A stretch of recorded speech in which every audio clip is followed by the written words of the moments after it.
Okay, good evening all. അപ്പോൾ നമ്മൾ ഇന്നത്തെ നമ്മളുടെ ഒരു MQ ഡിസ്കഷൻ ആണ്. അത് നമ്മളുടെ ഈ ഒരു മൊഡ്യൂളിൽ theory of machines, vibrations, gears, fly wheel, gyroscope, design, അങ്ങനെയുള്ള ഒരുപാട് ടോപ്പിക്കുകൾ കവർ ചെയ്ത് പോകുന്ന ഒരു സെഷനാണ്. അപ്പോൾ നമുക്ക് നമ്മുടെ ഫസ്റ്റ് ക്വസ്റ്റ്യനിലോട്ട് പോവാം. ഹെറിംഗ് ബോൺ ഗിയേഴ്സ് ആർ, ഞാൻ താഴെ കൊടുത്തിട്ടുണ്ട്. ഏത് പോസ്റ്റും മിക്കവാറും ഉള്ള ക്വസ്റ്റ്യൻ പേപ്പർ കോഡോ അല്ലെങ്കിൽ അതിന്റെ പോസ്റ്റ് കോഡോ ആയിരിക്കും. വർഷോപ്പ് ഇൻസ്ട്രക്ടറിന് ചോദിച്ചൊരു ക്വസ്റ്റ്യൻ ആണ്. ഹെറിംഗ് ബോൺ ഗിയേഴ്സ് എന്ന് പറയുന്നത് എന്ത് തരം ഗിയേഴ്സ് ആണ്? എന്ത് തരം ഗിയർ ആണ് herring bone?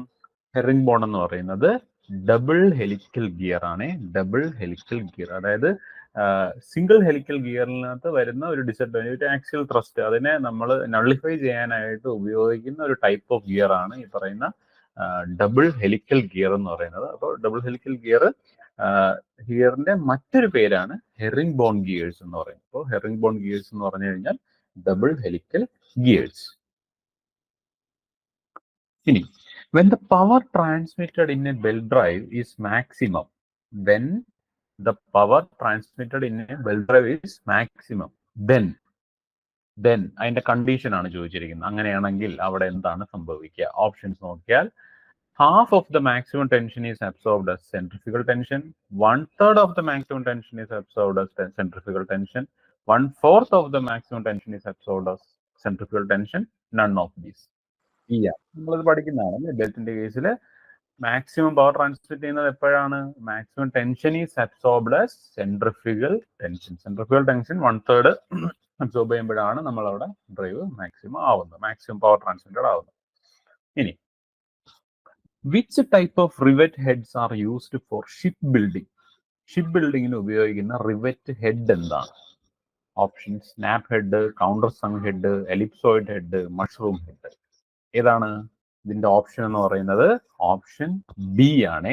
Option B, countersunk head ആണ് നമ്മളുടെ ഈ പറയുന്ന ഷിപ്പ് ബിൽഡിങ്ങിനകത്ത് ഉപയോഗിക്കുന്നത്. അതായത് ഹെഡ് പുറത്ത് അങ്ങനെ നമുക്ക് കാണാൻ പറ്റുന്ന ഒരു രീതിക്ക് ആയിരിക്കില്ല ഈ ഒരു റിവറ്റ് ഹെഡിന്റെ ഒരു പ്രത്യേകത. അതായത് നമ്മൾ പെയിന്റും കൂടെ അടിക്കുമ്പോഴത്തേനും ഇത് അങ്ങനെ ഒരു റിവറ്റ് അവിടെ ഉണ്ടെന്ന് അങ്ങനെ ഭയങ്കര പ്രത്യക്ഷത്തിൽ നമുക്ക് അറിയാനായിട്ട് സാധിക്കില്ല. സാധാരണ നമ്മളുടെ ഗേറ്റിന്റെ ഒക്കെ കൺസ്ട്രക്ഷൻ ഒക്കെ നോക്കിക്കഴിഞ്ഞാൽ ഗേറ്റിനകത്തൊക്കെ റിവറ്റ് നമ്മൾ പ്രൊജക്ട് ചെയ്തിരിക്കുന്നത് കാണാൻ പറ്റും. പക്ഷെ ഈ പറയുന്ന ഷിപ്പിന്റെ ബിൽഡിങ്ങിനൊക്കെ അല്ലെങ്കിൽ ഷിപ്പ് ബിൽഡിങ്ങിലൊക്കെ അത് അങ്ങനെ നമുക്ക് കാണാനായിട്ട് സാധിക്കുന്ന തരത്തിലല്ല അതിരിക്കുന്നത്. അപ്പൊ കുറച്ചുകൂടെ അകത്തായിട്ടായിരിക്കും ഇരിക്കുന്നത്. അപ്പൊ അത്തരം റിവറ്റ് ഹെഡാണ് ഈ പറയുന്ന കൗണ്ടർ സങ്ക് ഹെഡ് എന്ന് പറയുന്നത്. ഇവൻ എയറോപ്ലെയിൻസിൽ ഉപയോഗിക്കുന്നതും ഷിപ്പ് ബിൽഡിങ്ങിൽ മാത്രമല്ല, നമ്മളുടെ എയറോപ്ലെയിൻസിൽ ഉപയോഗിക്കുന്നതും ഇത്തരം ഹെഡുകളാണ്. അതായത് കൗണ്ടർ സങ്ക് ഹെഡ് തന്നെയാണ് എയറോപ്ലെയിൻസിന്റെ കൺസ്ട്രക്ഷനിലും ഉപയോഗിക്കുന്നത്. അപ്പൊ നമുക്ക് അത്തരം ക്വസ്റ്റ്യൻസ് വേണമെങ്കിലും പ്രതീക്ഷിക്കാം. ഇനി, with the decrease of governor speed, ഗവർണറിന്റെ സ്പീഡ് കുറയുമ്പോൾ എന്ത് സംഭവിക്കുമെന്നാണ് ചോദിച്ചിരിക്കുന്നത്. ഓപ്ഷൻസ് നോക്കിയാൽ, radius of rotation decreases but height of it increases, radius of rotation and height of it decreases, radius of rotation and height of it increases, radius of rotation increases but height of it increases. height of it എന്ന് പറഞ്ഞു കഴിഞ്ഞാൽ ഗവർണറിന്റെ ആണ് height. എന്താണ് സംഭവിക്കുക? അതായത് നമുക്ക് ഇതാണ് നമ്മളുടെ ഈ പറയുന്ന നമ്മുടെ ബോൾ വരുന്നത്. ഇത് ഇവിടെ ആയിരിക്കും നമ്മളുടെ സ്ലീവ് വരുന്നത്. അപ്പൊ ഇതിനെയാണ് നമ്മളുടെ ഹൈറ്റ് എന്ന് പറയുന്നത്, അല്ലെ? ഇത് മുതൽ ഇതുവരെയുള്ള ലൈനാണ് നമ്മൾ ഹൈറ്റ് എന്ന് പറയുന്നത്. അപ്പൊ ഇതാണ് നമ്മളുടെ റേഡിയസ് ഓഫ് റൊട്ടേഷൻ എന്ന് പറയുന്നത്. അപ്പൊ റേഡിയസ് ഓഫ് റൊട്ടേഷൻ സ്പീഡ് കുറയുമ്പോൾ നമുക്കറിയാം റേഡിയസ് ഓഫ് റൊട്ടേഷൻ ഡിക്രീസ് ചെയ്തുകൊണ്ടേയിരിക്കും. അതേസമയം ഹൈറ്റ് എന്താവും? ഹൈറ്റ് ഇൻക്രീസ് ചെയ്തുകൊണ്ടേയിരിക്കും. അപ്പോൾ radius of rotation decreases and height increases. ഇതാണ് എന്ത് സംഭവിക്കുന്നത്? ഡിക്രീസ് ഓഫ് ഗവർണർ സ്പീഡിൽ സംഭവിക്കുന്നത്. അപ്പൊ ഇൻക്രീസ് ഓഫ് ഗവർണർ സ്പീഡ് വേണമെങ്കിലും ചോദിക്കാം. അപ്പൊ നമ്മൾ അതും കൂടെ പ്രിപ്പയർഡ് ആയിരിക്കും. കോൺസെപ്റ്റ് നമ്മൾ ക്ലിയർ ആയിരുന്നാൽ നമുക്ക് കറക്റ്റ് ആയിട്ട് ഇത് ടാക്കിൾ ചെയ്യാൻ സാധിക്കും. ഇത് അസിസ്റ്റന്റ് എഞ്ചിനീയറിന് ചോദിച്ചൊരു ക്വസ്റ്റ്യൻ ആണ്, ഇറിഗേഷൻ ഡിപ്പാർട്ട്മെന്റിലെ. ഇനി, ഇത് നമ്മൾ ബൈഹാർട്ട് ചെയ്യേണ്ട ഒരു ക്വസ്റ്റ്യൻ ആണ്. The swaying couple is maximum or minimum? Swaying couple is maximum or minimum when the angle of inclination in degrees of the line of stroke is equal to. Swaying couple എപ്പോഴാണ് maximum minimum ആവുന്നത്? അതിന്റെ ഒരു angle നമ്മൾ by heart ചെയ്ത് പഠിക്കേണ്ടതാണ്. ഓർമ്മയുണ്ടോ അതിന്റെ value? ഇതിന്റെ value എന്ന് പറയുന്നത് 225 ആൻഡ് 45 ആണ്. ഓപ്ഷൻ സി ആണ് നമ്മളുടെ ഇതിന്റെ ആൻസർ എന്ന് പറയുന്നത്. സ്വയിങ് കപ്പിൾ മാക്സിമം മിനിമം ആവുന്നത് അതിന്റെ ആംഗിൾ ഓഫ് ഇൻക്ലിനേഷൻ 225നും 45നും ആകുമ്പോഴാണ് മാക്സിമവും മിനിമവും ആകുന്നത്. ഓക്കെ, ഇത് നമ്മൾ ഓർത്തിരിക്കേണ്ട ഒരു പെർട്ടിക്കുലർ വാല്യൂ ആണ്. ഇനി ഓക്കെ, അസിസ്റ്റന്റ് എഞ്ചിനീയർ ഇറിഗേഷൻ കുറച്ച് പ്രോബ്ലമാറ്റിക് ക്വസ്റ്റ്യൻസും കൂടെ ഒക്കെ ആഡ് ചെയ്തിട്ടുണ്ടായിരുന്നു. അപ്പൊ അതിനകത്ത് നിന്നുള്ള ഒരു പ്രോബ്ലമാറ്റിക് ക്വസ്റ്റ്യൻ ആണ് ഇത്. A flywheel connected to a punching machine has to supply energy of 320 newton metre. ഒരു പഞ്ചിങ് മെഷീനിൽ ഫ്ലൈവീൽ കണക്ട് ചെയ്തിരിക്കുന്നു, അത് സപ്ലൈ ചെയ്യേണ്ട എനർജിയാണ് എത്ര? 320 ന്യൂട്ടൺ മീറ്റർ. അപ്പൊ നമുക്ക് എഴുതാം energy which is equal to 320 newton metre. While is running at a mean angular speed of 20 radians per second. Angular speed omega 20 radians per second.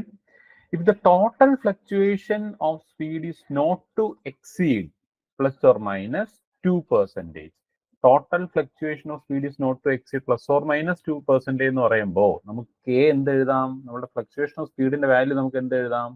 0.04 അല്ലെ. ഇപ്പൊ 0.2%നെ നമ്മൾ 0.2 അല്ല 2 പ്ലസ് ഓർ മൈനസ് 2%നെ നമ്മൾ 0.04, അതായത് 2%. ഇപ്പൊ 0.02. അപ്പൊ 0.02 പ്ലസും മൈനസും, അപ്പൊ ടോട്ടൽ എന്ന് പറയുന്നത് 0.04. അപ്പൊ k 0.04 കണ്ടുപിടിക്കാൻ പറഞ്ഞിരിക്കുന്നത് mass moment of inertia of the fly wheel I ആണ് കണ്ടുപിടിക്കാൻ പറഞ്ഞിരിക്കുന്നത്. അപ്പൊ ഇതിന്റെ ഇക്വേഷൻ ഏതാ നമ്മൾ എടുക്കണ്ടേ? I omega square CF. Very good. അപ്പോൾ ഞാൻ സി എസിന് ഒരു കെ എന്നാണ് ഇട്ടിരിക്കുന്നത്. Whatever. അപ്പൊ energy is equal to K I omega square. E is given as 320, K is 0.04. ഐയുടെ വാല്യൂ ആണ് വേണ്ടത്. ഒമേഗയുടെ വാല്യൂ 20 തന്നിട്ടുണ്ട്. So 20 square. ഇതെന്ത് കിട്ടും നമുക്ക് സോൾവ് ചെയ്യുമ്പോൾ? സോൾവ് ചെയ്യുന്നതിന് 0.04 ഇൻറ്റു ഐ ഇൻറ്റു 20 ഇൻറ്റു 20 400 അല്ലെ. 400ൽ ഈ 2 0 ഞാൻ ഇവിടത്തേക്ക് എടുത്താൽ നമുക്കിത് 4 എന്ന് കിട്ടും. 4 into 4 16. So I is equal to 320 by 16 which is equal to 20 kilogram metre square. ഇതാണ് എന്തിന്റെ വാല്യൂ? നമ്മളുടെ moment of inertia, mass moment of ഇനർഷ്യയുടെ വാല്യൂ. അപ്പം മാസ് മൊമെന്റ് ഓഫ് ഇനർഷ്യ നമുക്ക് സിംപ്ലി ആ ഒരു ഇക്വേഷൻ വെച്ച് ചെയ്യാൻ പറ്റുന്ന ഒരു ക്വസ്റ്റ്യൻ. സോ ഈ ഒരു ക്വസ്റ്റ്യൻ ആൻസർ ഓപ്ഷൻ ബി ആണ് 20. ഓക്കെ, ഇതിൽ കൺഫ്യൂഷൻ ഒന്നുമില്ലല്ലോ അല്ലേ? സിമ്പിൾ അല്ലേ ഇത്? ഓക്കെ. ഇനി the life of a ball bearing at a load of 10 kilonewton is 8,000 hours.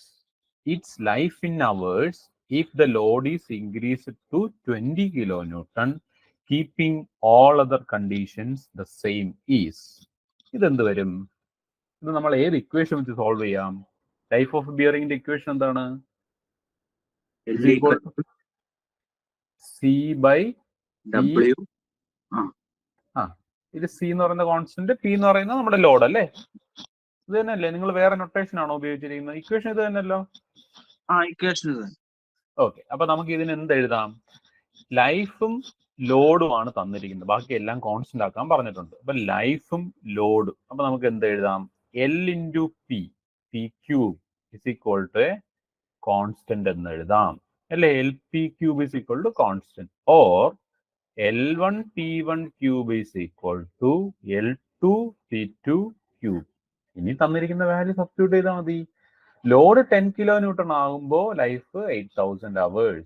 അപ്പൊ life 8,000 hours when load is 10 kilo newton. So 10 cube. അങ്ങനെയെങ്കിൽ its life in hours, life ആണ് കണ്ടുപിടിക്കേണ്ടത്. If the load is increase to 20 kilo newton, life അറിയില്ല, L2 ആണ് വേണ്ടത്.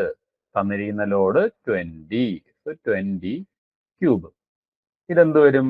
20 cube എന്ന് പറയുമ്പോൾ എന്ത് വരും? 8,000 അല്ലേ വരിക? 20 into 20 into 20, 2 into 2 into 2, 8 3 zeros, 8,000. So 20 ക്യൂബും 8,000 നമ്മൾ കട്ട് ചെയ്താൽ L2ന്റെ വാല്യൂ നമുക്ക് എന്ത് കിട്ടും? 10 cube which is equal to 1000 hours. അപ്പൊ നമ്മുടെ ഓപ്ഷൻ എന്താണ് വരുന്നത്? ഓപ്ഷൻ എ അല്ലേ? ഓപ്ഷൻ എ 1000 ആണ് നമ്മളുടെ ആൻസർ. ഇത് ക്ലിയർ ആണോ? ഈ ക്വസ്റ്റ്യൻ സംശയം ഉണ്ടോ എന്തെങ്കിലും? ഇല്ല. Okay. Next, match the following. ഇതൊന്ന് മാച്ച് ചെയ്യുക എന്നുള്ളതാണ്. അപ്പൊ നമുക്ക് പി നോക്കാം. പി തന്നിരിക്കുന്നത് എന്തൊക്കെയാണ്? Worm gear drive, Oldham's coupling, Peaucellier mechanism. Right hand സൈഡിൽ നോക്കിയാൽ shafts are intersecting at an angle, approximate straight line mechanism, large speed reduction, coaxial shaft with a small misalignment, exact straight line mechanism. വേം gear drive ഏതാണ് നമുക്ക് ഏറ്റവും apt ആയിട്ടുള്ളത്? വേം gear drive. വേം gear drive എന്ന് പറഞ്ഞു കഴിഞ്ഞാൽ ഇന്റർസെക്ട് ചെയ്യുന്നതാണോ വേം ഗിയർ? ഇന്റർസെക്ടിങ് അല്ല അല്ലേ? പിന്നെ നമ്മൾ ഫസ്റ്റ് ഓപ്ഷൻ വേണ്ട. പിന്നെ ഗിയറിന് നമുക്ക് മാച്ച് ചെയ്യുന്ന ഏതുണ്ട് നോക്കിയേ.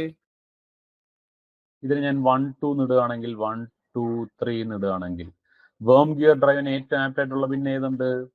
Large speed reduction. നമ്മൾ പഠിച്ചിട്ടുണ്ട് വേം ഗിയർ എന്ന് പറയുന്നത് ലാർജ് സ്പീഡ് റിഡക്ഷന് വേണ്ടിയിട്ട് ഉപയോഗിക്കാൻ പറ്റുന്ന ഒന്നാണ് നമ്മളുടെ വേം ഗിയർ ഡ്രൈവ്. ഇനി ഓൾഡ്ഹാംസ് കപ്ലിംഗ്. ഓൾഡ്ഹാംസ് കപ്ലിംഗ് എന്താണ് പ്രത്യേകത? ഓൾഡ്ഹാംസ് കപ്ലിംഗിന്റെ പ്രത്യേകത എന്താണ്? ഓൾഡ്ഹാംസ് കപ്ലിംഗിന്റെ പ്രത്യേകത എന്താണ്? പാരലൽ ഷാഫ്റ്റ് ആണ്, പക്ഷെ അതിനൊരു ചെറിയൊരു ഓഫ്സെറ്റ് ഇല്ലേ അല്ലേ? അപ്പോ നമുക്ക് ഇതിനകത്ത് എന്ത് പറയാം? Coaxial shaft with a small misalignment. അതാണ് നമ്മളുടെ ഓൾഡ്ഹാംസ് കപ്ലിംഗ്. അപ്പോ P1 Q3, P2 4, പിന്നെ പോസിലിയർ മെക്കാനിസം. ഇത് നമ്മൾ എപ്പോഴും ഓർത്ത്, ഇത് ഇപ്പൊ നിങ്ങൾ നോക്കിക്കഴിഞ്ഞാൽ തന്നെ നമ്മൾ ഓപ്ഷൻസ് P1 Q3 അതെല്ലാ ഓപ്ഷനും സെയിം ആണ്. ഇനി P2 നോക്കുകയാണെങ്കിൽ സെക്കൻഡ് വൺ ഓൾഡ്ഹാംസ് കപ്ലിംഗ് നോക്കുകയാണെങ്കിൽ 4. ഇപ്പൊ Q4 വരുന്നത് ഏതൊക്കെ ഓപ്ഷൻസ് ഉണ്ട്? ഇതുമുണ്ട്, ഇതുമുണ്ട് അല്ലെ? Q4 വരുന്നത് ഫസ്റ്റും ഉണ്ട്, തേർഡും ഉണ്ട്. അപ്പൊ ലാസ്റ്റ് വൺ മാത്രമേ നമ്മൾ കൺഫ്യൂസ് ചെയ്യുന്നുള്ളൂ. ലാസ്റ്റ് വൺ എന്താണ്? പോസിലിയർ മെക്കാനിസം. പോസിലിയർ മെക്കാനിസത്തിന്റെ ഒരു ഓപ്ഷൻ വന്നിരിക്കുന്നത് 2ഉം 5ഉം ആണ്. 2 ഏതാ? Approximate straight line mechanism, exact straight line mechanism. അപ്പൊ നമ്മൾ അവിടെ ബാക്കി രണ്ടെണ്ണം അറിയാമെങ്കിലും ഇത് അറിഞ്ഞുകൂടാന്നുണ്ടെങ്കിൽ നമ്മൾ അവിടെ കൺഫ്യൂസ് ചെയ്ത് കൊണ്ട് തെറ്റിക്കും അല്ലേ? അപ്പൊ നമ്മൾ ഇത് ഉറപ്പായിട്ട് ഓർത്തിരിക്കേണ്ട ഒരു കാര്യമാണ്. പോസിലിയർ മെക്കാനിസം ഏതാണ്? പോസിലിയർ മെക്കാനിസം എന്ന് പറയുന്നത് എക്സാക്ട് സ്ട്രെയിറ്റ് ലൈൻ മെക്കാനിസം ആണ്. എക്സാക്ട് സ്ട്രെയിറ്റ് ലൈൻ മെക്കാനിസം ആണ് നമ്മളുടെ പോസിലിയർ മെക്കാനിസം എന്ന് പറയുന്നത്. So exact straight line mechanism 3ഉം 5ഉം ആണ് മാച്ച്. P3 Q5. അപ്പൊ ഇതാണ് നമ്മളുടെ ആൻസർ എന്ന് പറയുന്നത്. അപ്പൊ ഇതുപോലെയാണ് ചിലപ്പോൾ മാത്സ് ഫോളോയിങ്. ഇത് അസിസ്റ്റന്റ് എഞ്ചിനീയർ ഇറിഗേഷനിൽ വന്ന, അസിസ്റ്റന്റ് എഞ്ചിനീയർ അല്ല, സോറി, അത് തന്നെ അസിസ്റ്റന്റ് എഞ്ചിനീയർ ഇറിഗേഷനിൽ വന്നൊരു ക്വസ്റ്റ്യൻ ആണ്. അപ്പൊ രണ്ടെണ്ണം അറിയാം, ഒന്നും അറിയില്ല എന്നുണ്ടെങ്കിൽ നമ്മളുടെ കയ്യിൽ നിന്നും വഴുതി പോകാവുന്ന ഒരു ക്വസ്റ്റ്യൻ ആയിരുന്നു. അപ്പോൾ ഇങ്ങനെയെല്ലാം നമുക്ക് വളരെ കൺഫ്യൂസിങ് ആയിട്ടുള്ള ക്വസ്റ്റ്യൻസ് വരാം. അപ്പൊ അത്തരം കുറച്ച് ഡീറ്റെയിൽ ആയിട്ടൊക്കെ ബേസിക് കാര്യങ്ങളെല്ലാം നമ്മൾ എപ്പോഴും ഓർത്തിരിക്കുക. അപ്പൊ ഇതിന്റെ ആൻസർ ഓപ്ഷൻ സി ആണ്.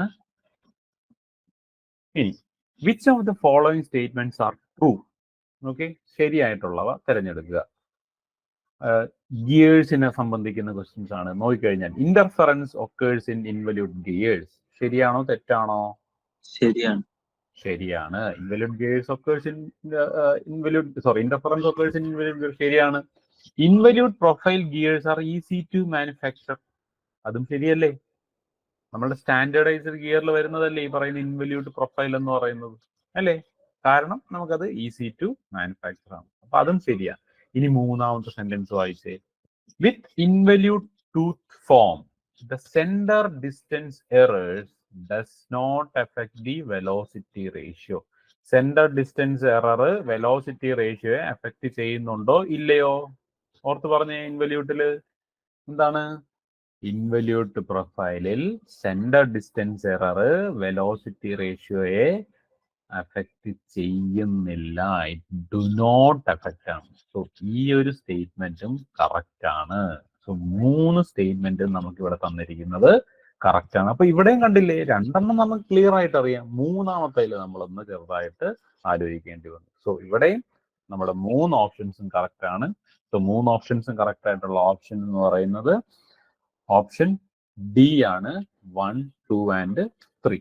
ഓക്കെ, അപ്പോൾ നമ്മൾ അങ്ങനെ എല്ലാ കാര്യങ്ങളിലും നമുക്കൊരു കോൺസെപ്റ്റ് വൈസ് ക്ലിയർ ആയിരുന്നാൽ നമുക്ക് എല്ലാം ക്ലിയർ ആക്കി പോവാം. ഇനി Oldham's coupling is an inversion of, simple അല്ലേ ഇത്? ഓൾഡഹാംസ് കപ്ലിംഗ് എന്തിന്റെ ഇൻവേർഷൻ ആണ്? Double slider. Double slider. അത് എപ്പോഴും പഠിച്ചു വെക്കണേ. നമ്മളുടെ 4 ബാർ മെക്കാനിസത്തിന്റെ, സിംഗിൾ സ്ലൈഡറിന്റെ, ഡബിൾ സ്ലൈഡറിന്റെ, ഇവരുടെ എല്ലാം ഇൻവേർഷൻസ് എപ്പോഴും മാറി മാറി ചോദിക്കുന്ന ക്വസ്റ്റ്യൻ ആണ്. ഏതൊരു ക്വസ്റ്റ്യൻ പേപ്പർ എടുത്തു കഴിഞ്ഞാൽ, അതായത് മെജോറിറ്റി ഓഫ് ദ ക്വസ്റ്റ്യൻ പേപ്പറിൽ ഈ പറയുന്ന നമ്മളുടെ തിയറി ഓഫ് മെഷീൻസ് എന്ന് പറയുന്ന സബ്ജക്റ്റിൽ നിന്നും എപ്പോഴും ചോദിക്കുന്ന മെക്കാനിസത്തിന്റെ ഒരു ക്വസ്റ്റ്യൻ വരുന്നത് യൂഷ്വലി ഇതാണ്, ഇൻവേർഷന്റെ ഒരു ക്വസ്റ്റ്യൻ ആണ്. ഇൻവേർഷൻ ഡബിൾ സ്ലൈഡറിന്റെ ഇതാണോ അതാണോ എന്ന് പറഞ്ഞാൽ എപ്പോഴും വരുന്ന ഒരു ക്വസ്റ്റ്യൻ ആണ്. അപ്പോൾ 4 ബാറിന്റെ ഇൻവേർഷൻസ്, സിംഗിൾ സ്ലൈഡറിന്റെ ഇൻവേർഷൻ, ഡബിൾ സ്ലൈഡറിന്റെ ഇൻവേർഷൻസ്, ഇത് മൂന്നും നമ്മൾ നല്ല രീതിയിൽ ഓർത്തിരിക്കുക. Okay, so Oldham's coupling is an inversion of double slider. നമുക്ക് വളരെ സിമ്പിൾ ആയിട്ട് അറിയാവുന്ന ഒരു കാര്യം. ഇനി the value of bearing characteristic number corresponding to minimum coefficient of friction in hydrodynamic bearing is called. ഇത് അസിസ്റ്റന്റ് പ്രൊഫസറിന്റെ ക്വസ്റ്റ്യൻ ആണ്. ഇനി ഒരു 4-5 ക്വസ്റ്റ്യൻസ് എങ്കിലും അസിസ്റ്റന്റ് പ്രൊഫസറിന്റെ ക്വസ്റ്റ്യൻ ഉണ്ട്. അസിസ്റ്റന്റ് പ്രൊഫസറിന്റെ ക്വസ്റ്റ്യൻ ഇത്തവണ നല്ല ടഫ് ആയിരുന്നു. അതായത് കുറച്ച് ഡെപ്തിലുള്ള ക്വസ്റ്റ്യൻസും നമ്മൾ അധികം ശ്രദ്ധിക്കാതെ പോകുന്ന ക്വസ്റ്റ്യൻസ് ഒക്കെയാണ് ചോദിച്ചിരിക്കുന്നത്. ആദ്യത്തെ 2 ക്വസ്റ്റ്യൻ സിമ്പിൾ ആണ്, ഡെഫിനിഷൻ വൈസ് ആണ് ചോദിച്ചിരിക്കുന്നത്. പിന്നെ അങ്ങോട്ട് കുറച്ച് ഡെപ്തിലുള്ള, നിങ്ങൾ ആരുടെങ്കിലും അന്വേഷിച്ച് അറിയാൻ പറ്റും. അസിസ്റ്റന്റ് പ്രൊഫസർ ഇത്തവണ നടന്നത് വളരെ ടഫായിട്ടുള്ള ഒരു ക്വസ്റ്റ്യൻ ആയിരുന്നു. അപ്പൊ അതിനകത്ത് വന്നൊരു ക്വസ്റ്റ്യൻ ആണ് value of bearing characteristic number corresponding to minimum coefficient of friction in hydrodynamic bearing is called. അതിനെന്താണ് വിളിക്കുക? ഒരു ഡെഫിനിഷൻ ആണ് തന്നിരിക്കുന്നത്. എന്താണത്? ഓപ്ഷൻ ബി ആണ്, ബെയറിംഗ് മോഡുലസ് ആണ്. Bearing modulus. നമ്മൾ ഇത് എപ്പോഴും കൺഫ്യൂഷൻ വരും, ഇതിന് സോമർഫീൽഡ് നമ്പർ ആണോ എന്നുള്ള ഒരു കൺഫ്യൂഷൻ കൂടെ എപ്പോഴും വരാറുണ്ട്. അത് യൂഷ്വലി തെറ്റിക്കുന്ന ഒരു ടൈപ്പ് ഓഫ് ക്വസ്റ്റ്യൻ ആയിരുന്നു. ഇതിന്റെ ആൻസർ ബെയറിംഗ് മോഡുലസ് ആണ്. ഓക്കെ, ഇനി സെക്കൻഡ് ക്വസ്റ്റ്യൻ നോക്കി. Which one of the following is criterion in the design of hydrodynamic bearing? Hydrodynamic ബെയറിംഗിൽ നമ്മൾ ഉപയോഗിക്കുന്ന ഡിസൈൻ ക്രൈറ്റീരിയ ഏതാണ്? റൈറ്റിംഗ് ലൈഫ് ആണോ, സോമർഫീൽഡ് നമ്പർ ആണോ, റൊട്ടേഷൻ ഫാക്ടർ ആണോ, ഡൈനാമിക് കപ്പാസിറ്റി ആണോ? Sommerfeld number. Very good. ഈ ഓപ്ഷൻ സി ആണ്. സോറി, ഇത് ഓർഡർ മാറിയിരിക്കുന്നുണ്ട്. സോമർഫീൽഡ് നമ്പർ ആണ് നമ്മൾ ഡിസൈൻ ക്രൈറ്റീരിയ, ഹൈഡ്രോഡൈനാമിക് ബെയറിംഗിൽ നമ്മൾ ഡിസൈൻ ക്രൈറ്റീരിയ ആയിട്ട് ഉപയോഗിക്കുന്നത്. ഓക്കെ, ഇനി ദ സ്റ്റേറ്റ് ഓഫ്, ഇതൊരു പ്രോബ്ലം, കുറച്ച് പ്രോബ്ലം ആയിട്ടുള്ള ഒരു ക്വസ്റ്റ്യൻ ആണ്. The state of stress at a point is given as sigma X is equal to sigma Y is equal to തന്നിട്ടുണ്ട്. ആൻഡ് ടോർക്ക് അല്ലെങ്കിൽ ടോ എക്സ് വൈ 40 Nm² തന്നിട്ടുണ്ട്. Yield strength of the material is given as 300 MPa. The factor of safety using maximum shear stress theory.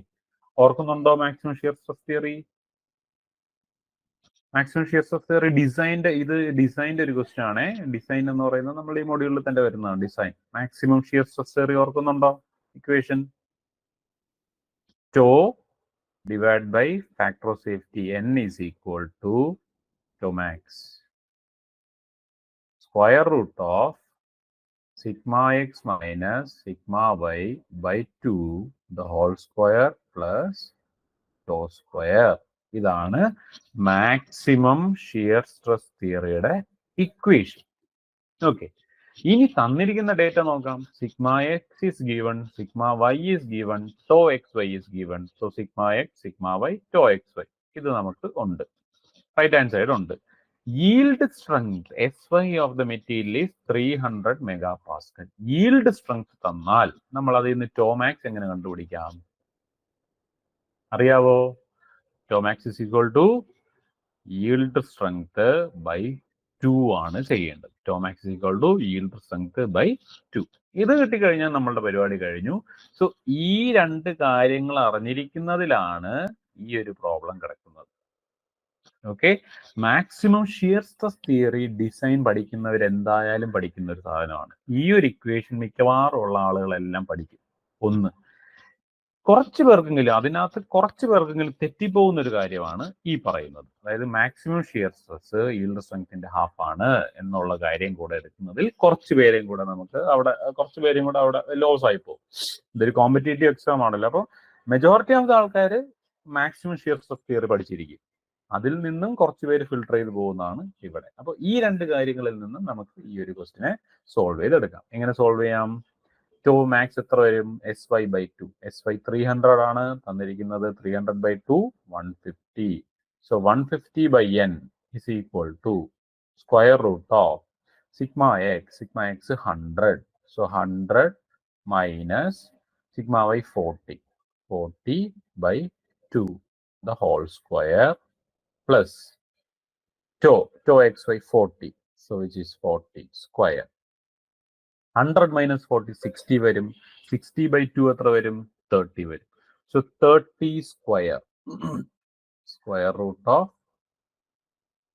30 square plus 40 square. So square root of 30 square plus 40 square എന്ത് വരും? 30 3 square plus 4 square 5 square വരും അല്ലേ? അതേപോലെ 30 square plus 40 square 50 square വരും. 50 സ്ക്വയറിന്റെ square root എടുക്കുമ്പോൾ നമുക്ക് 50 എന്ന് കിട്ടും. So 150/n is equal to 50 or n is equal to 150/50 which is equal to 3. എന്താണ്? നമ്മളുടെ ഫാക്ടർ ഓഫ് സേഫ്റ്റിയുടെ വാല്യൂ ആണ് 3 കിട്ടിയിരിക്കുന്നത്. സോ ഈ ഒരു ക്വസ്റ്റ്യനിൽ ഫാക്ടർ ഓഫ് സേഫ്റ്റിയുടെ വാല്യൂ 3. അപ്പോൾ ഓപ്ഷൻ എ ആണ് നമ്മളുടെ ഈ ഒരു ക്വസ്റ്റ്യന്റെ answer. Okay, option A. Okay. A vibrating machine is isolated from the floor using springs. Vibrating machine ഉണ്ട്, അതിനെ ഫ്ലോറിൽ നിന്നും ഐസൊലേറ്റ് ചെയ്തിരിക്കുന്ന സ്പ്രിംഗ് ഉപയോഗിച്ചിട്ടാണ്. If the ratio of excitation frequency of vibration of machine to the natural frequency of the isolation system is equal to 0.5, then transmissibility ratio of isolation is. ഓർക്കുന്നുണ്ടോ ട്രാൻസ്മിസിബിലിറ്റിയുടെ ratio? ട്രാൻസ്മിസിബിലിറ്റി റേഷ്യോയുടെ ഇക്വേഷൻ കുറച്ച് lengthy ആയിട്ടുള്ള ഒരു equation ആണ്. Square root of 1 plus 2 theta a the whole square divided by square root of 1 minus a square the whole square plus 2 theta a the whole square. ഇതാണ് എന്തിന്റെ ഇക്വേഷൻ? ട്രാൻസ്മിസിബിലിറ്റി റേഷ്യോയുടെ ഇക്വേഷൻ. ഓക്കെ, ഈ equation ഒക്കെ ഓർക്കുന്നുണ്ടോ? Vibration എന്ന് പറയുന്ന ഒരു ചാപ്റ്ററിന്റെ അകത്തുള്ള നമ്മളുടെ ഇക്വേഷൻ ആണ്. അപ്പോ ഇതിന്റെ അകത്ത് എ എന്ന് വെച്ച് കഴിഞ്ഞാൽ ω/ω(n). ω/ω(n).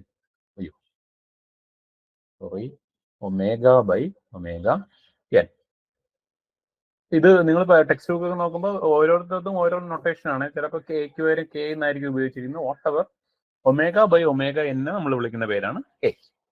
ഇനി സീറ്റ എന്താണ്? സീറ്റ എന്ന് പറഞ്ഞു കഴിഞ്ഞാൽ ഡാമ്പിംഗ് റേഷ്യോ C/Cc ആണ് നമ്മളുടെ സീറ്റ എന്ന് പറയുന്ന damping ratio.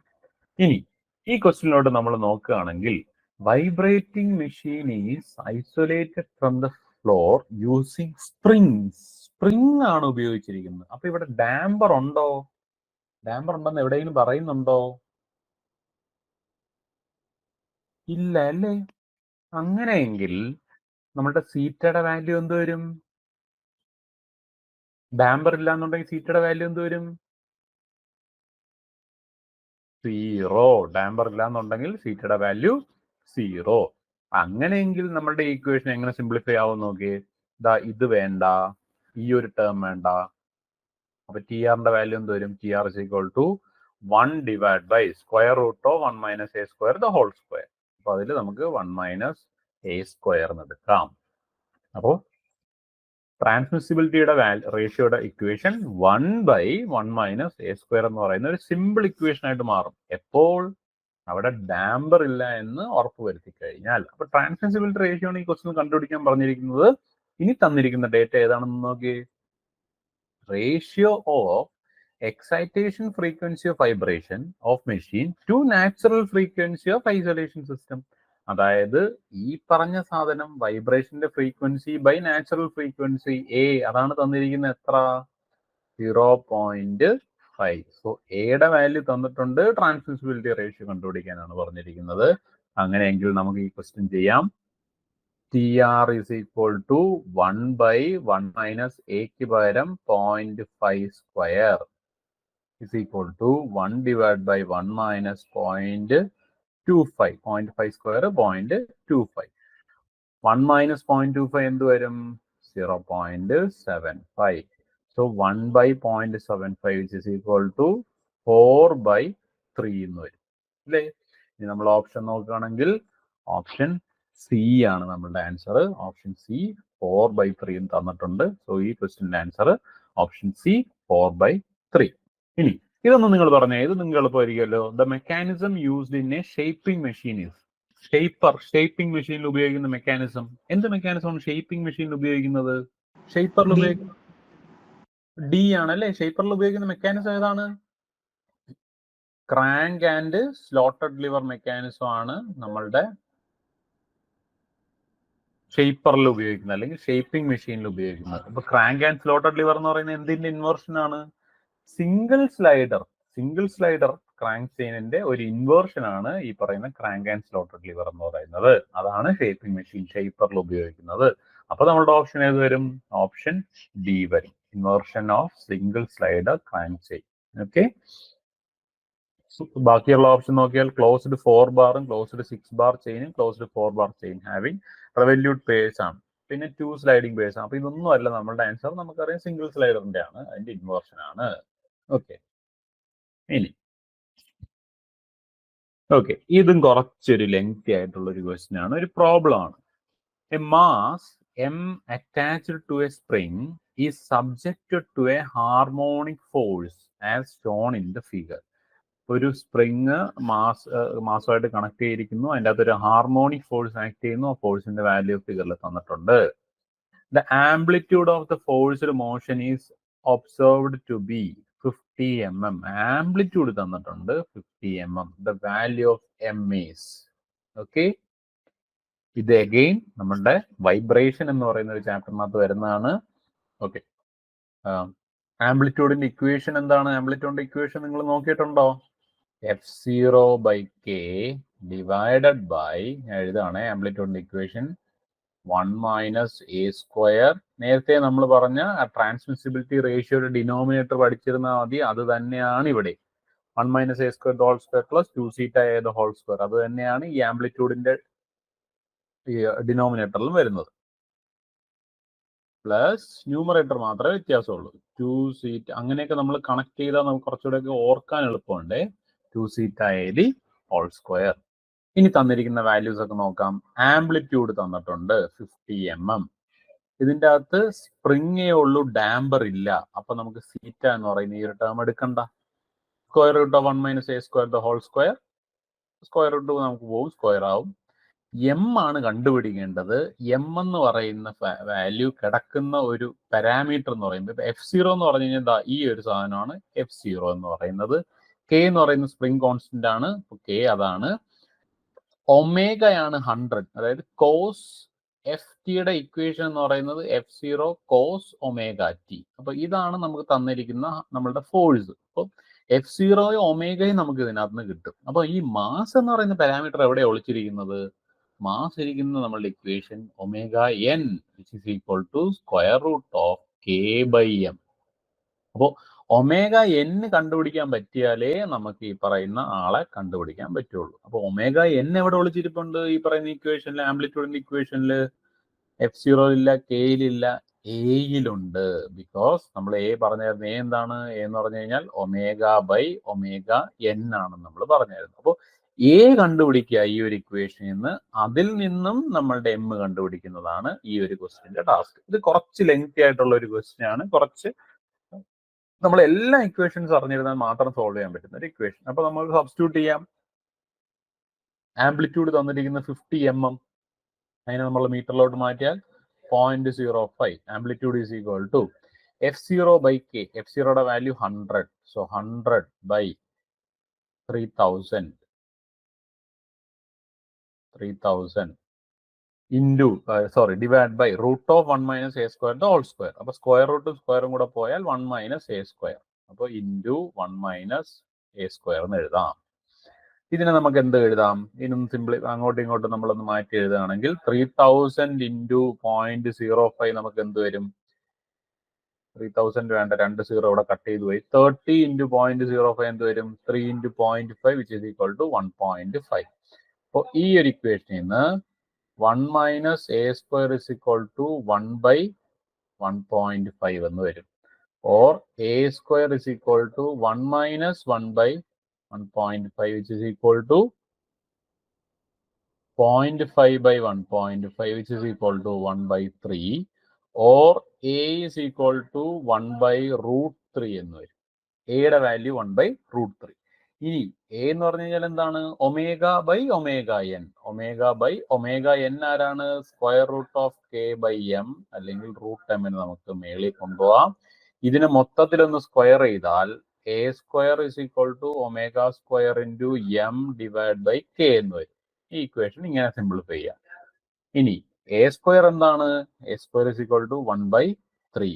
So 1/3 is equal to omega square, ഒമേഗയുടെ വാല്യൂ 100 ആണ്. So omega square 100 square into M നമുക്ക് അറിയില്ല.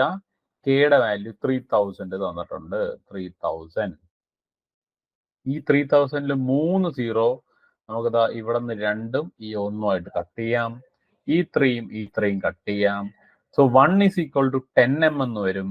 Or m is equal to 0.1 kg എന്ന് നമുക്ക് കിട്ടും. സോ മാസിന്റെ വാല്യൂ 0.01 കിലോഗ്രാം. ഓപ്ഷൻ എ ആണ് നമ്മളുടെ ഈ ഒരു ക്വസ്റ്റിന്റെ ആൻസർ. അപ്പൊ ആലോചിച്ചോളൂ, ചില ക്വസ്റ്റ്യൻ നമുക്ക് ഭയങ്കര സിമ്പിൾ ആയിരിക്കും. അസിസ്റ്റന്റ് പ്രൊഫസറിൽ തന്നെ നിങ്ങൾ നേരത്തെ ഒരു ക്വസ്റ്റ്യൻ കണ്ടു, ഷേപ്പിംഗ് മെക്കാനിസത്തിന്റെ ഇത് ഏതാണെന്ന്. അതേ ക്വസ്റ്റ്യനകത്ത് തന്നെയുള്ള മറ്റൊരു ക്വസ്റ്റ്യൻ ആണിത്. അത് നമ്മൾ ഈ പറയുന്ന 2 ഇക്വേഷൻസ് നമ്മൾ അത്യാവശ്യം ലെങ്തി ആയിട്ടുള്ള ഒരു ഇക്വേഷൻ ആണ്. അത് അങ്ങോട്ടും ഇങ്ങോട്ടും എടുത്ത് നമ്മൾ സോൾവ് ചെയ്യുമ്പോൾ സോ എല്ലാ ടൈപ്പ് ക്വസ്റ്റ്യൻസ് നമുക്ക് കയറി വരാം. ഓക്കെ, സോ ഈ ഒരു ക്വസ്റ്റ്യന്റെ answer 0.1 kilogram. Next, the locus of instantaneous center of a moving body relative to a fixed body is known as. എന്താണ് instantaneous centre? The locus of instantaneous centre. ഇത് നമ്മൾ എപ്പോഴും ഓർത്തിരിക്കുന്നത്, the locus of instantaneous centre എന്ന് പറയുന്നത് സെൻട്രോഡ് എന്ന് പറയുന്ന ഒരു ടേം നമുക്കറിയാം. അതാണ് ലോക്കസ് ഓഫ് ഇൻസ്റ്റന്റേനിയസ് സെന്റർ എന്ന് നമ്മൾ ഓർത്തിരിച്ചിട്ടുണ്ട്. Moving body relative to a fixed body. പക്ഷേ അതിൽ നമ്മൾ ശ്രദ്ധിക്കാതെ പോകുന്ന ഒരു കാര്യമാണ്, എന്ത് സെൻട്രോഡ് എന്നാണ് നമ്മൾ അതിനെ ക്ലിയർ ആയിട്ട് വിളിക്കുന്നത്? ഈ ഇതിനകത്ത് നിങ്ങൾ ഓപ്ഷൻ നോക്കി അറിയാം, എല്ലാ സെൻട്രോഡായിട്ട് തന്നിരിക്കുന്നത്. Surface സെൻട്രോഡ്, body സെൻട്രോഡ്, moving സെൻട്രോഡ് and space സെൻട്രോഡ്. So ഇങ്ങനെ വരുമ്പോൾ നമ്മൾ അത് ക്ലിയർ ആയിട്ട് തന്നെ വായിച്ച് പഠിച്ചിരിക്കണം. സോ ഈ ഒരു ക്വസ്റ്റ്യനിൽ നമ്മൾ സെൻട്രോഡ് എന്ന് വെറുതെ പറഞ്ഞാൽ പോരാ, എന്ത് സെൻട്രോഡ് എന്ന് പറയണം. സോ ഓപ്ഷൻ ഡി ആണ് നമ്മളുടെ കറക്റ്റ് ആൻസർ. സ്പേസ് സെൻട്രോഡ് എന്നാണ് നമ്മൾ ഇതിനെ വിളിക്കുക. Locus of instantaneous centre of a moving body related to a fixed body നമ്മൾ വിളിക്കുന്ന പേര് സ്പേസ് സെൻട്രോഡ് എന്നാണ്. സോ ഓപ്ഷൻ ഡി ആണ് നമ്മളുടെ ഈ ഒരു ക്വസ്റ്റ്യന്റെ ആൻസർ. ഇനി, if the ratio of connecting rod to the crank increases, the ratio of length of connecting rod to the crank, the length of connecting rod to the crank എന്ന് പറയുമ്പോൾ L/R. L/R. അതിനെ നമ്മൾ notation ആയിട്ട് ഉപയോഗിക്കുന്നത് small n എന്നാണ്. Small n. Okay, അപ്പൊ ആ unbalanced ഫോഴ്സിന്റെ ഇക്വേഷൻ എന്താണ് നിങ്ങളൊന്ന് പറഞ്ഞേ? Unbalanced equation mr² into cos theta plus cos 2θ/n എന്നാണ്. അതിൻ്റെ അകത്ത് ഇതാണ് നമ്മൾ മെയിൻ ആയിട്ട് ഓർത്തിരിക്കാനുള്ളത്. കോസ് തീറ്റ എന്ന് പറയുന്ന ഫസ്റ്റ് ടേം ആണ് നമ്മളുടെ primary unbalanced force. Second term ആണ് നമ്മളുടെ secondary unbalanced force. Primary unbalanced force cos തീറ്റയും കോസ് 2θ/n എന്ന് പറയുന്നതാണ് secondary unbalanced force. So length of connecting rod to crank എന്ന് പറയുന്ന ഈ ഒരു ടേം n എന്ന് പറയുന്ന ടേം വരുന്നത് സെക്കൻഡറി അൺബാലൻസ്ഡ് ഫോഴ്സിലാണ്. ഓക്കെ, അപ്പൊ സെക്കൻഡറി അൺബാലൻസ്ഡ് ഫോഴ്സിൽ എന്ത് സംഭവിക്കും എന്ന് മാത്രമേ നമുക്ക് L/R വെച്ചിട്ട് പറയാൻ സാധിക്കുള്ളൂ. പ്രൈമറി അൺബാലൻസ്ഡ് ഫോഴ്സിന് എന്ത് സംഭവിക്കും നമുക്ക് പറയാൻ സാധിക്കില്ല. അപ്പൊ സെക്കൻഡറി അൺബാലൻസ്ഡ് ഫോഴ്സിന് എന്ത് സംഭവിക്കും എന്ന് പറയാം. n കൂടുമ്പോ ratio of length of connecting rod to crank increases. n കൂടുന്നു. n കൂടുമ്പോൾ എന്ത് സംഭവിക്കും? ഈ ഒരു ടേമിന് എന്ത് സംഭവിക്കും നിങ്ങൾ പറഞ്ഞേ? കുറയും അല്ലേ? ഡിനോമിനേറ്റർ അല്ലേ കൂടുന്നത്. അപ്പൊ നമുക്ക് ഈ ഒരു എന്റെ ടേം എന്താവും? കുറയും. സോ നമ്മുടെ ഓപ്ഷൻ ഏതാണ്? ഓപ്ഷൻ എ ആണ്. സെക്കൻഡറി അൺബാലൻസ്ഡ് ഫോഴ്സ് ഡിക്രീസസ് എന്ന് പറയുന്നതാണ് ഈ ഒരു ക്വസ്റ്റിന്റെ ആൻസർ. സോ ഓപ്ഷൻ എ ആണ് നമ്മളുടെ ആൻസർ. ഇനി in a clock mechanism, the hours and minute hands are connected by dash gear train. Dash എന്നുള്ള ഒരു സംഭവം കൂടെ ഉണ്ട്. എന്ത് ഗിയർ ട്രെയിൻ വെച്ചിട്ടാണ് ക്ലോക്ക് മെക്കാനിസം? നമ്മുടെ സാധാരണ ക്ലോക്കിൽ അവർ മിനിറ്റ് ഹാൻഡിനെ കണക്ട് ചെയ്തിരിക്കുന്നത് എന്ത് ഗിയർ ട്രെയിൻ ആയിരിക്കും? ഓപ്ഷൻ സി റിവേർട്ടഡ് ആണ്. അതായത് രണ്ട് കോആക്സിയൽ ഷാഫ്റ്റ് മീറ്റ് ചെയ്യാത്തത്. The most suitable follower motion for high speed engine. high speed engine നമ്മൾ പ്രിഫർ ചെയ്യുന്ന most suitable follower motion ഏതാ? Motions uniform acceleration, deceleration, SHM, cycloidal, uniform velocity. ഏതാണ്? For high speed എഞ്ചിനിൽ നമ്മൾ prefer ചെയ്യുന്നത് സൈക്ലോയിഡൽ ആണ്. സൈക്ലോയിഡൽ motion ആണ് നമ്മൾ ഹൈ സ്പീഡ് എഞ്ചിന് നമ്മൾ പ്രിഫർ ചെയ്യുന്നത്. ഓക്കെ, സോ ഓപ്ഷൻ ബി ആണ് നമ്മുടെ ഈ ഒരു ആൻസർ. ഇത് ക്യാമിനകത്ത് വരുന്നതാണ്. ഫോളോവർ മോഷൻ എന്നൊക്കെ പറയുന്നത് ക്യാം എന്ന് പറയുന്ന ഒരു സെഷനകത്ത് വരുന്നതാണ്. ക്യാമിൻ്റെ അകത്ത് ഇതേപോലെ സാധനങ്ങളെല്ലാം നമ്മൾ നോക്കണം. അതേപോലെ SHMന്റെ അങ്ങനെ ഒരു ക്വസ്റ്റ്യൻ ഇതിനകത്ത് വരുന്നുണ്ട്, അപ്പൊ നോക്കാം. അപ്പൊ അങ്ങനത്തെ ക്വസ്റ്റ്യൻ എല്ലാം ഇതിനകത്ത് വരും. ഓക്കെ, അപ്പം നമ്മൾ അതും കൂടെ പ്രിപ്പയർഡ് ആയിട്ടിരിക്കുക. നമുക്ക് ഇന്നത്തെ ഈ വൈൻഡപ്പ് ചെയ്യാം. Thank you all.